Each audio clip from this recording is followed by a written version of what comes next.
திருச்சிற்றம்பலம். வேளமுகத்தனை வேலனை பெற்றவள் ஆளி முகுந்தனின் அன்பு சகோதரி ஊழி முதல்வனுக்கோர்வங்கிருந்தவள் வாளி சிவசக்தி மலர்ப்பதம் வாழ்கவே. தவனறி காட்டிடும் தற்பரன் பவவின நீக்கிடும் தயாபரன் நவமணி நாயகி நல்கிய புத்திரன் சிவகுருநாதர் சேவடி போற்றுவாம்.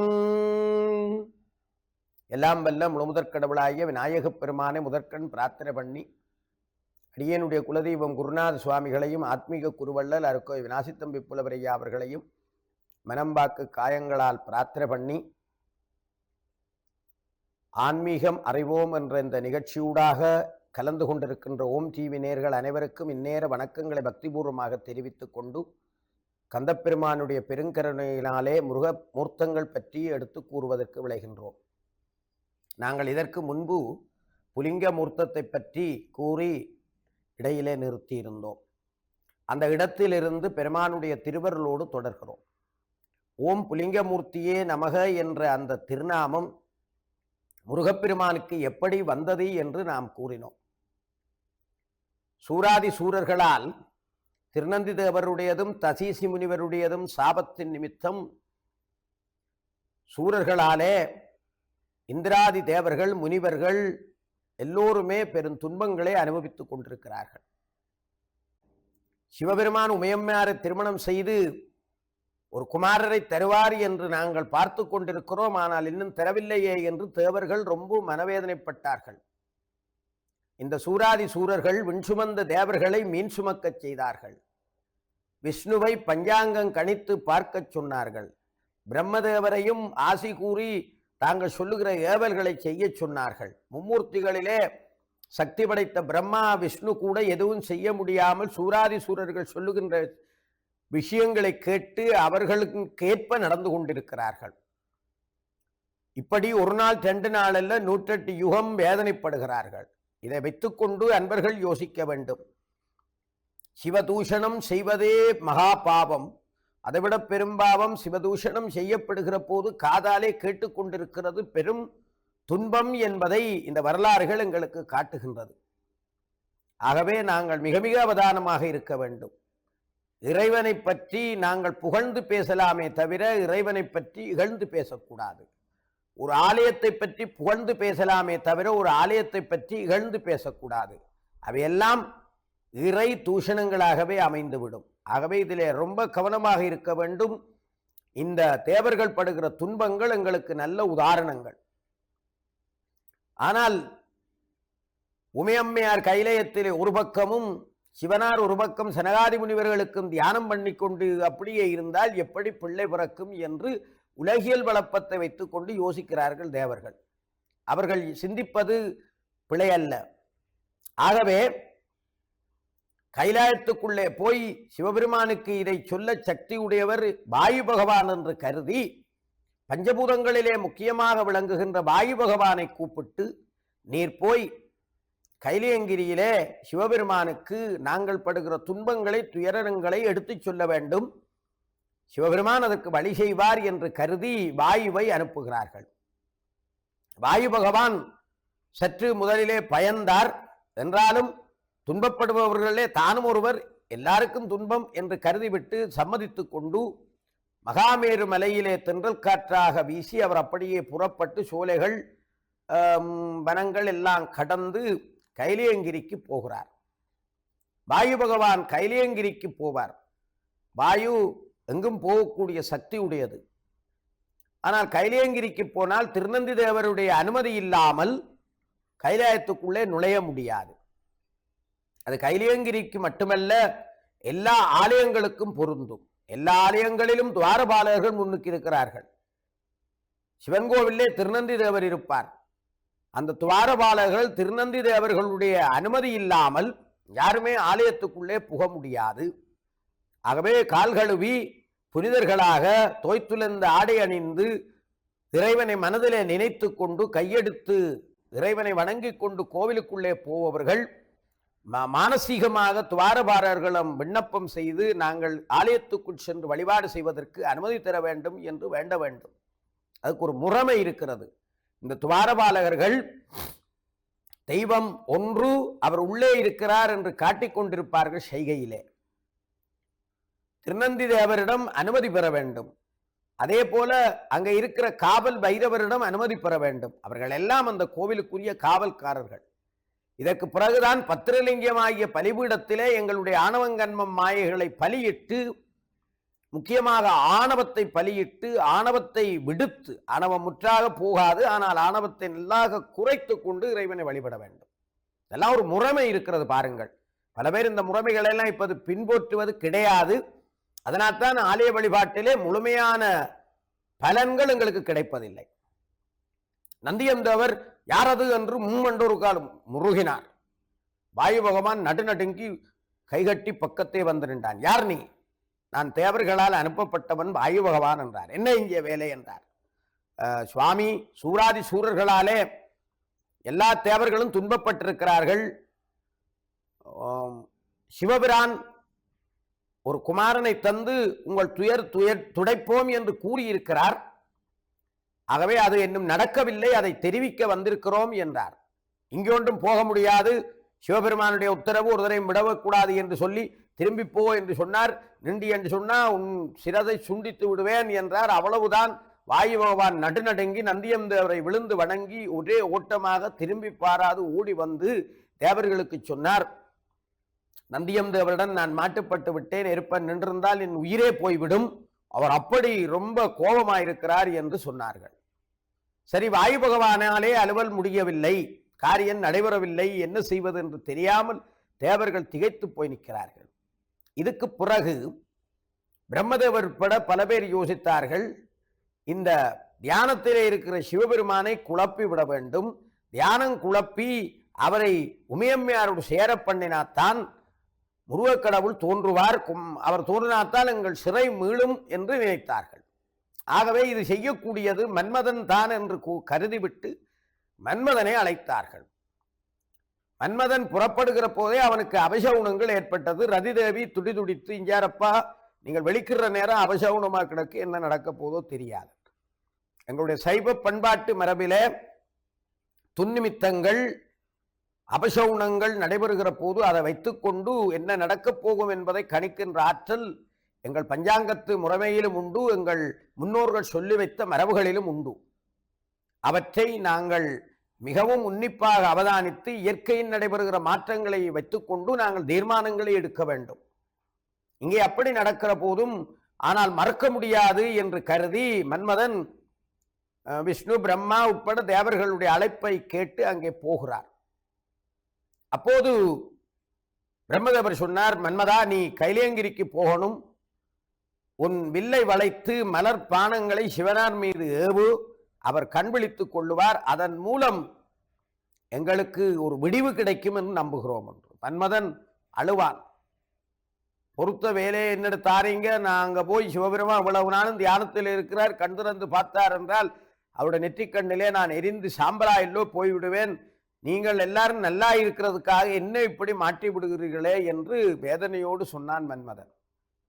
மன்மதனுக்கு போக விருப்பமில்லை, பயந்து நடுங்கினான். பிரம்மதேவர் சொன்னார், நீ போக வேண்டும், போகாட்டி எங்களுடைய சாபத்துக்கு நீ ஆளாக வேண்டி வர வேண்டும். மன்மதனுக்கு திரிசங்கு நிலை, என்ன செய்கிறது என்று தெரியவில்லை. சொல்லுவார்கள் இருதலை கொல்லி போன்ற நிலை என்று. இதரை கொல்லி போலி என்றால் என்ன? அம்மா விறகை கொண்டு போய் அடுப்புக்கே வைக்கிறார். விறகுக்கு நடுவிலே துளை இருக்கிறது, அந்த துளைக்குள்ளே எறும்புகள் இருக்கிறது. அங்கே அடுப்பு நெருப்பு மூழ்கிற போது இந்த துளை பின்பக்கமும் இருக்கிறது, பின்பக்க துளைகளாலே இந்த எறும்புகள் வெளியிலே வருவோம் என்று முயற்சிக்கின்றன. இந்த குசினியெல்லாம் அடுப்படியெல்லாம் இந்த எறும்புகள் வந்து நாசமாக்க போகிறதை ஆபத்தே என்று கருதிவிட்டு தாயார் திரும்ப அந்த மற்ற பக்கத்தை தூக்கி அடுப்புக்குள்ள வச்சு விடுவார். இப்போது ரெண்டு பக்கமும் நெருப்பு, உள்ளுக்குள்ளே இருக்கிற எறும்புகள் எங்கே போவதென்று தெரியாமல் திகைப்பு. முன்னுக்கும் போயலாது, அங்க நெருப்பெறிஞ்சொன்றுக்கு பின்னுக்கு வந்தாலும் நெருப்பு, நடுவிலே நின்று அவர்கள் திகைத்து போய் நிற்கிறார்கள். இதைத்தான் சொல்லுவார்கள் இருதலை கொல்லி போன்ற நிலை. இங்கே தேவர்கள் மன்மதனை சொல்லுகிறார்கள், போ போ என்றுகிறார்கள். அங்கே போனால் சிவனிடம் எரிஞ்சி சாம்பலாக வேண்டும், போகாவிட்டா இவர்கள் சாபம் போடுவோம் என்று சொல்லுகிறார்கள். என்னதென்று நான் செய்வதென்று தெரியாமல் மன்மதன் துடிதுடித்து வேதனைப்பட்டு திகைத்து போய் நிற்கிறான். ஒரு கட்டத்திலே அவன் முடிவெடுத்தான், சிவனிடம் ஒரு நல்ல காரியத்துக்கு சிவனிடம் போய் அழிந்து போவது பரவாயில்லை, அது புண்ணியமாக வரட்டும், இந்த இவர்களிடம் சாபம் பெறுவது அது அற்பத்தனமானது என்று கருதிவிட்டு மன்மதன் சம்மதித்துக் கொண்டு தன்னுடைய கரும்பு வில்லை எடுத்து, மன்மதனிடம் இருக்கிறது கரும்பு வில்லு, அந்த கரும்பு வில்லை எடுத்துக்கொண்டு மலர்பானங்களை கொண்டு போகிறார். பொதுவாக மன்மதன் ஆசையை தூண்டி விடுபவன். பூமியிலே மன்மதன் கரும்பு வில்லை வளைத்து மலர்பானங்களை, முல்லை மலர்கள் போன்றவற்றை எங்களிடம் ஏவுவான். அந்த முல்லை மலர் பானங்கள் எங்களிலே வந்த படுகிற போது எங்களுக்கு ஆசை வரும். ஆணுக்கு ஆசை வரும், பெண்ணுக்கு ஆசை வரும். இந்த ஆசை வருவதால் அவர்கள் திருமணம் செய்து கொள்ள விளைவார்கள். அதனால் காமலீலைகளில் ஈடுபட்டு அதன் பின்னணியிலே புத்திர வாக்கியத்தை, பிள்ளைகளை பெற்றுக்கொள்வார்கள், வளர்த்தெடுத்து சந்ததியை உருவாக்குவார்கள். ஆகவே ஆசைக்கு முக்கியமானவன் மன்மதன். ஆண்களுக்கு மன்மதன், பெண்களுக்கு ரதி. அதனால்தான் மன்மதனைப் போல அழகானவள், ரதியைப் போல அழகானவர்கள் என்று எங்களுடைய முன்னோர்கள் சொல்லுவார்கள். ஆனால் மனிதர்களுக்கு எய்கின்ற மலர்பானங்கள் வேறை, இறைவனுக்கு, இறைவன் இந்திராதி தேவர்கள் இறைவன் அவர்களுக்கும் அவன் மலர்பானத்தை தொடுப்பான். அது சிவனார் கொடுத்த வரம். அப்ப அவர்களுக்குரிய அந்த விசேட பானங்களை அவன் செலுத்துவான். இங்கே பயந்து பயந்து போகிறான். திருநந்தி தேவரிடம் அவன் அனுமதி பெறுகிறான். நந்தியன் தேவரும் சரி என்னவென்று திகைத்து போய் அங்கே உள்ளுக்குள்ளே போக முடியாத ஒரு நிலையிலே அவன் முழுகிக் கொண்டிருக்கிறான். என்றாலும் தியானத்திலே இருக்கிற அவரை குழப்பி விட்டால் தியானம் குழம்பி உமியம்மையாரோடு சேர்ந்து குமாரரை பெறுவான். மலர்பானங்களை தொடுக்கிறான். அந்த மலர்பானங்கள் பட்ட உடனே சிவபெருமான் கண்விழித்து பார்க்கிறார். பார்த்த பார்வையிலே, அவ்வளவு நாளும் தவத்திலே தியானத்திலே இருந்தவர், அவருடைய சக்தியெல்லாம் அதில் வெளிப்பட்டது. மன்மதன் ஒரு பிடி சாம்பலாய் போய்விட்டார். தேவர்களுக்கு நல்லது செய்ய போய் மன்மதன் அழிந்து போனான். சிவனுடைய நெற்றிக்கண்ணுக்கு இரையாகி அழிந்தவர்களை யாரும் மீண்டும் உருவாக்க முடியாது. இந்த நேரத்திலே ரதிதேவி வந்து அழுது குளறுகிறாள். எல்லாரும் சேர்ந்து என் கணவரை அனுப்பி எல்லாரும் கணவரை முடித்து விட்டார்களே, என் கணவர், என் மாங்கல்யத்துக்கு ஆபத்து வந்ததே, சாம்பலாய் போய்விட்டேன் என்று சொல்லி, சாம்பலாய் போய்விட்டாரே என்று கூறி வேதனையோடு, நான் உயிர் வாழ்ந்து என்ன என்று வேதனையோடு துடிதுடித்து சிவபெருமானுடைய பாதத்திலே விழுந்து கொள்ளுகிறார். சங்கர அபயம், சூலபாணிய அபயம், மங்கள ரூபா அபயம், தட்சிணாமூர்த்திய அபயம், சுவாமி என் மாங்கல்யத்தை காக்க வேண்டும் என்று மன்றாடி வேண்டுகிறார். கருணையங்கடலாகி சிவபெருமான், அவர் கருணாமூர்த்தி, தியாகேஸ்வர பெருமான், அவர் உடனே சரியம்மா, இனி ஒன்றும் செய்ய முடியாது, நீ அழைக்கின்ற போது உனக்கு மட்டும் மன்மதன் தென்படுவான், மற்றொருவருக்கும் தென்பட மாட்டான். அதனாலே மன்மதனுக்கு அனங்கன் என்று ஒரு பெயர் இருக்கு. மற்றவர்களுக்கு கண்ணிலே தெரிய மாட்டான். ஆனா ரதிதேவி கூப்பிடுகிற போது கூட போய் இருந்து சாப்பிட்டு எல்லாம் சேவையும் செய்வான். அப்படி ஒரு நிலையை சிவபெருமான் வரமாக ரதிதேவிக்கு கொடுத்து அனுக்கிரகம் புரிந்தார். இப்போது சிவபெருமான் சிரித்தார்.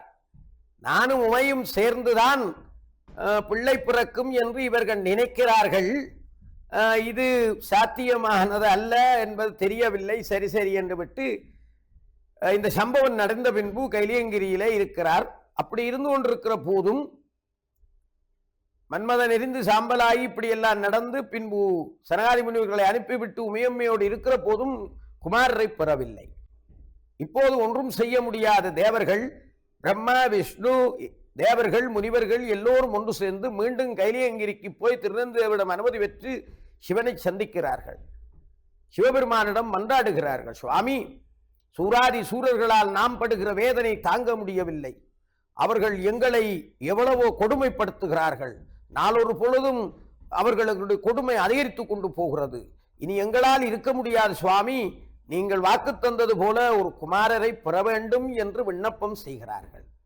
சிரித்து கொண்ட சிவபெருமான் நன்று நன்று என்று சொல்லிவிட்டு, நீங்கள் நினைப்பது போல நான் உமையம்மையோடு சேர்ந்து இந்த குமாரரை தோற்றுவிக்கவில்லை, அவர் சர்வ சக்தி படைத்தவராக தோற்றுவிக்கிறேன் பாருங்கள் என்று விட்டு சிவபெருமான் நெற்றிக்கண்ணை திறந்தார்.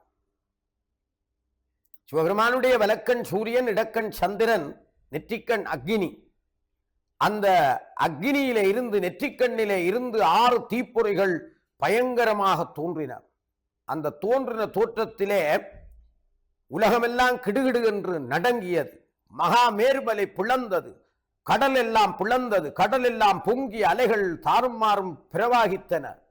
அங்கே நின்ற பிரம்மா, விஷ்ணு, ருத்ரன், இந்திராதி தேவர்கள் எல்லாம் அந்த ஒளிப்புளம்பை பார்க்க முடியாமல் பொத்தொன்று நிலத்திலே விழுந்து படுத்தார்கள். எனக்கு அதை சொல்லுகிற போது, முன்னைய காலத்திலே எங்களுக்கு இந்த ஷெல் அடிக்கிற போது, ஷெல் வருகிறது என்றால் நாங்கள் எல்லாம் விழுந்து குப்பர பங்கருக்குள்ளே படுத்து விடுவோம், எல்லாரும் கீழே படுத்து விடுவோம், மேலே நிமிந்து பார்க்கறது இல்லை.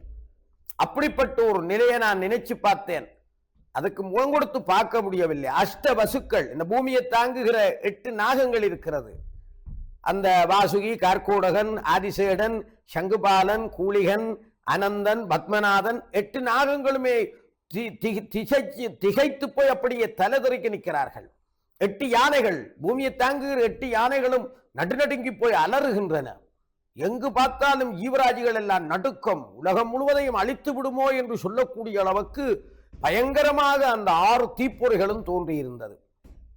ஆனால் தோன்றியவர் வேறு யாரும் அல்ல, முருகனே என்பதால் குமாரக்கடவுள்.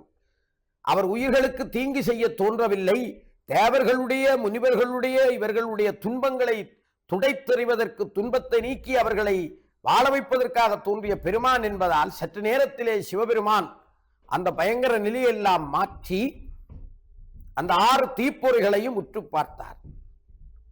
அந்த 6 தீப்பொறிகளும் உலகமெல்லாத்தையும் நடுநடுங்க பண்ணியது, கடலை வெற்றச் செய்தது, அக்னியே பயப்படச் செய்தது. அப்படி இருந்த அந்த 6 தீப்பொறிகளும் அப்படியே வந்து சிவபெருமானுக்கும் உமையம்மையாருக்கு முன்னுக்கு காட்சி கொடுத்தன. சிவபெருமானுக்கு 5 முகங்கள் இருக்கிறது. ஈசானம், தத்புருஷம், அகோரம், வாமதேவம், சத்யோஜாதம் என்று சொல்லப்படுகிற 5 முகங்கள். கீழே இருக்கிற முகல் அம்பாளுடைய அதோ முகம், கீழே பார்த்தபடி இருப்பது 6வது முகம். சிவபெருமான் தன்னுடைய 5 திருமுகங்களுடனும் சக்தியினுடைய அதோ முகத்தையும் சேர்த்து 6 தீப்பொறிகளாக மாற்றி அங்கே அந்த 6 தீப்பொறிகளை தோற்றுவித்திருந்தார். 6 தீப்பொறிகளையும் கண் கொடுத்து பார்க்க முடியவில்லை. கண் கொடுத்து பார்த்தா கண் அப்படியே தெரியா போய்விடுமோ என்ற அளவுக்கு அவ்வளவு ஒளிப்புளம்பு. அந்த 6 தீப்பொறிகளும் வானத்திலே அப்படியே மங்களகரமாக காட்சி கொடுத்து கொண்டிருக்கிறது, அக்னி சுவால வடிவத்திலே. அந்த 6 தீப்பொறிகளும் தான் அன்பர்களே புலிங்கமூர்த்தம் என்று சொல்லப்படுகிறது. அங்கே உருவம் எது, அதாவது அருவம், உருவம், அருவுருவம் எல்லாவற்றையும் கடந்த ஒரு நிலையாக அதை நாங்கள் பார்க்கிறோம்.